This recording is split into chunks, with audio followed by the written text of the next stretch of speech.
வணக்கம். அன்பார்ந்த வாடிக்கையாளர்களே, உங்கள் அனைவருக்கும் என் அன்பு கலந்த காலை வணக்கம், கதிரவனின் வணக்கம், ஞாயிறு வணக்கம், நல்லதோர் வணக்கம். இன்றைய நாள் இனிய நாளாக அமையட்டும் என்பது என்னுடைய அன்பான வேண்டுகோள். நேற்றைய தினம் மனிதன் அடுத்த நிகழ்வுக்கு செல்ல வேண்டுமென்றால் நாம் வணங்க வேண்டிய அடுத்த தெய்வங்கள் என்ன, எந்தெந்த ராசிக்காரர்கள் எந்தெந்த தெய்வங்களை வணங்க வேண்டும் என்று நேற்று 6 ராசிகளுக்கான தெய்வ வழிகளை நான் குறிப்பிட்டிருந்தேன். மேசம், ரிஷபம், மிதுனம், கடகம், சிம்மம், கன்னி என்ற 6 ராசிகளுக்கு நேற்று சொல்லியிருந்தேன். இன்றைய தினம் 7வது ராசியான துலா ராசிக்கு திருவேற்காடு ஸ்ரீ வேதாந்தீஸ்வரர்,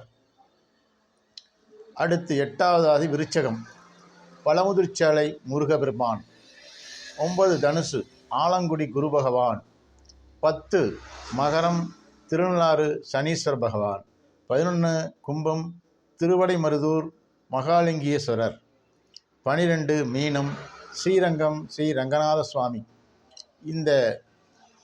இன்றைய தினம் இந்த 6 ராசிகளும், நேற்றைய தினம் 6 ராசிகளும், 12 ராசிகளுக்கான தெய்வங்களை நான் உங்களுக்கு கூறியிருக்கிறேன். நீங்கள் குறிப்பெடுத்து கொண்டு இந்த குரு பகவான், சனி பகவான், ராகு கேது பயிற்சிக்கு பின்னால் அந்த தெய்வஸ்தலங்களுக்கு சென்று வந்தீர்கள் என்று சொன்னால் மிக அடுத்த கட்ட நடவடிக்கைக்கும் உங்கள் வாழ்க்கை சீரும் சிறப்புமாக இருக்கும் என்பதை உங்களுக்கு மெத்த பணிவன்போடு தெரிவித்துக் கொள்ள நான் ஆசைப்படுகின்றேன். இந்த எளியவனின் வார்த்தைக்கு நீங்கள் மதிப்பளிப்பீர்கள் என்ற நம்பிக்கையோடு உங்களிடமிருந்து விடைபெறுவது உங்கள் ஜோதிடர் ஸ்ரீ ஜெய் சுவாமிகள், ஜோதிட நிலையம், திருப்பூர் மாவட்டம், ஊத்துக்குளி. அதேபோல் நான் திருமண தகவல் மையம் நடத்தி வருகிறேன். அந்த திருமண தகவல் மையத்தில் திருமணம் ஆகாத ஆண்களுக்கும் பெண்களுக்கும் ஜாதகங்களை கொடுத்தால் அதற்கான வரன் தேடி பிடித்து தருவதில் நான் கொண்டிருக்கிறேன். நீங்கள் எங்களுக்கு நல்ல ஆதரவு தருமாறு உங்கள் அன்போடு வேண்டி கேட்டுக்கொள்கிறேன்.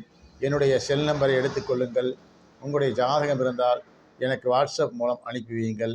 98 430 15 826 என்ற எண்ணுக்கு தொடர்பு கொள்ளுங்கள். வயதை பற்றி கவலை இல்லை, நீங்கள் அனுப்பி வையுங்கள். நான் பார்த்து நல்லபடியாக செய்திருக்கிறேன்.